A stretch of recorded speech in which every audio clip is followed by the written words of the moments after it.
Hello everyone, welcome back to my channel. For those who are new here, my name is Candace and I am a revenue manager in the healthcare field, sharing my daily thoughts, processes, workflows, ups and downs of my current role as a revenue manager. As you can see from the title today, I'm going to talk about how I got started. This topic has been requested quite a few times, and I've been wanting to do a series on each role that I've had, the details of that role, how I've kind of climbed up the ladder, the requirements and all of that. So this video is a perfect kickoff to that series. So let's get right into it. We're going to take it back to high school. When I was in the 11th grade, I had the option to stay at my home school or attend a career technology school, and some may know that as a vocational school. My choice for my career or my field to go into was medical secretary. I think now it's a more fancier name and it might be a medical administrator or something of that nature. So I always knew I wanted to go into the medical field. My first choice was actually nursing, but that filled up very quick because I decided to go to this career technology school or CTC later on. All my friends were going, so I said, oh, let me follow them and go too. So because nursing filled up quickly, I decided to go into medical secretary. In my senior year, there was an option to go to school and to work part-time. And if I recall correctly, I was able to go 2 times a week and I did get paid. I worked for a very small family practice.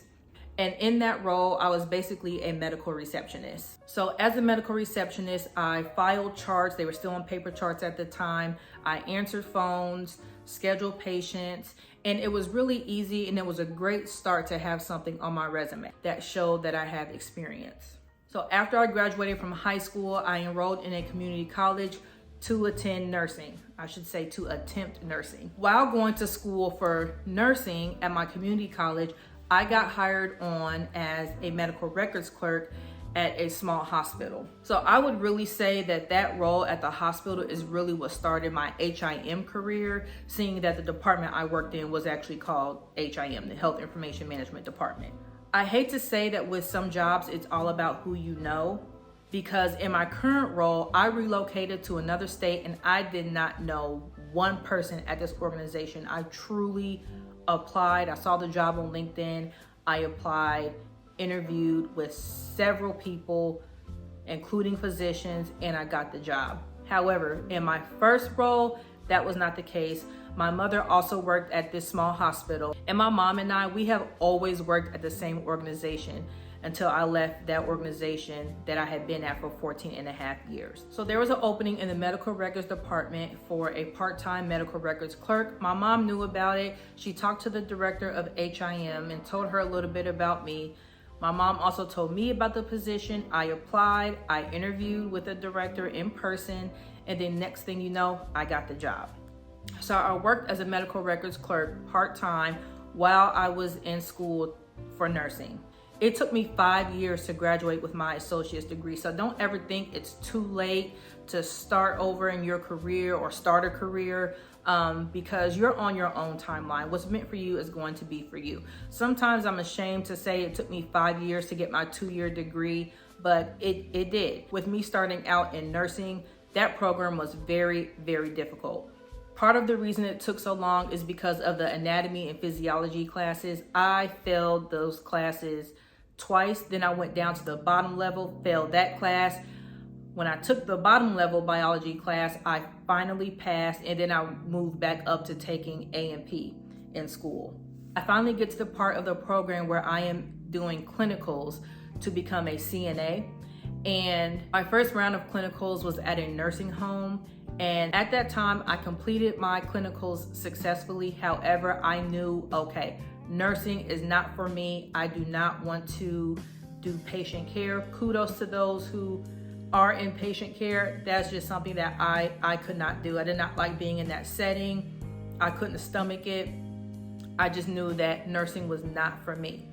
So at this point, I switched programs because I knew that I still wanted to be in the health field. So in my eyes, health information management was the next best thing. At this point, I'm still working part-time and I'm trying to establish myself, and your girl is collecting bills, okay? So at this point, I needed a full-time job and I needed a job with benefits. I'm trying to establish myself. I'm well over 18, so I needed something more secure. A full-time position opened up in registration, and at this time, the way the process worked to apply for a job internally, I had to give a slip to my director, letting her know that I was going to apply.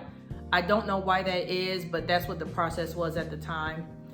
When I gave her that slip, she was shocked and she was not happy about it. She did not want to lose me. And so she quickly got my position turned from part-time to full-time. When you work hard at something and you're good at something, you always put 110% into everything that you do, especially when it comes to your job, and your boss and the organization notices that, they're going to do what they can to keep you. So I went from part-time to full-time and then continue on in my HIM program. Another reason why I was able to stay in the HIM program while working full-time is because at this point I was finishing my classes online. So that really helped me balance out everything. While still finishing the HIM program, the hospital that I worked at got bought out by a larger healthcare system, in which I resigned from in 2020. So all of those years combined together because we were actually bought out. So nobody lost their years of service, benefits transferred over, and things like that. It was really an integration. After we got bought out, the hospital officially closed, and then we were kind of placed in different positions. We got split up. Luckily, the person who trained me in that role as a medical records clerk, we both went to transcription, and I give her all of the credit because she trained me and really helped me get my career started when it came to the basics of medical records, leadership style, everything to help get somebody that's fresh out of college, get them started into their career. She was the one to help me and stuck by my side. So I just wanted to throw that out there. We both went to the transcription department. I was in that position for a year. And again, at this time, I'm still in the HIM program. I finally complete my program successfully and I graduated. After that, after I graduated, an outpatient coding position opened and I applied for that job. At this time, now I'm a diagnostic coder, and an RHIT was not required for that job. And I had not sat for my RHIT exam yet. The requirements did end up changing, I think maybe 6 months to a year down the line. And they required all the coders to have their RHIT certification. So I went down to an ER coder, and an ER coder, it's different than applying your evaluation and management or E&M level codes. An ER coder is completely different. And I'll pop that on the screen here because I cannot remember exactly what that entailed, but it was not based off of your history of physical exam, your medical decision making. It was more so based on supplies and things like that. And it took us through a system to calculate what the level should be. And I do remember the system that we used was called Linux. I did finally get my RHIT degree, took the test to become an outpatient coder again, and failed. I failed the test. I missed it by 2 questions. You needed a 90%. It was only 10 questions. I got 80%. So the supervisor at the time knew how hard I worked. She knew how ambitious I was. She gave me the job anyway. So I was training under somebody to get, all the coding and understand that and everything. But I knew that I didn't want to be a coder. I did not go to school to become a coder.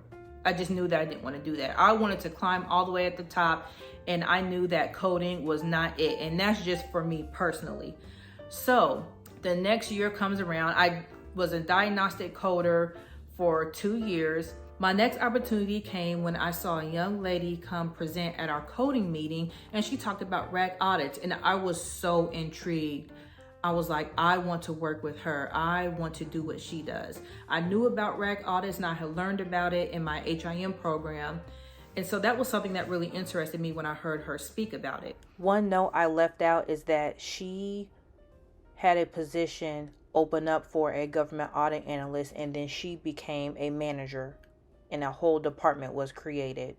I applied for that job, got the job. So at this point, I was enrolled in my bachelor's program in healthcare administration. I knew that I didn't want to get my bachelor's degree in health information management because I didn't want to stay stuck in that field. I wanted to branch out more into revenue cycle and healthcare administration as far as leadership and things of that nature. So I figured that I could do that with my degree in healthcare administration. Not that you can't do it with health information management, because the lady that I'm talking about who did the presentation, she had her bachelor's in health information management and she had her RHIA.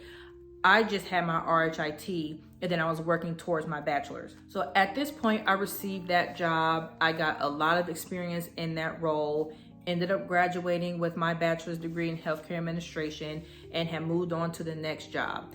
And at that point, the rest is really history. That's really how I got started in HIM, was back in high school. After I graduated my bachelor's degree, I went on to get my master's degree, and I've had several jobs since then, all moving up, different titles, different areas, and I'm going to end up touching on all of those opportunities that I've had. I just wanted to go over how I actually got started before I landed that role as a government audit analyst. And in my next video, I'll talk about that government audit analyst role, the RAC audits, and what that all entailed, what the requirements were, and how that department really grew. So thank you again for watching, and until next time.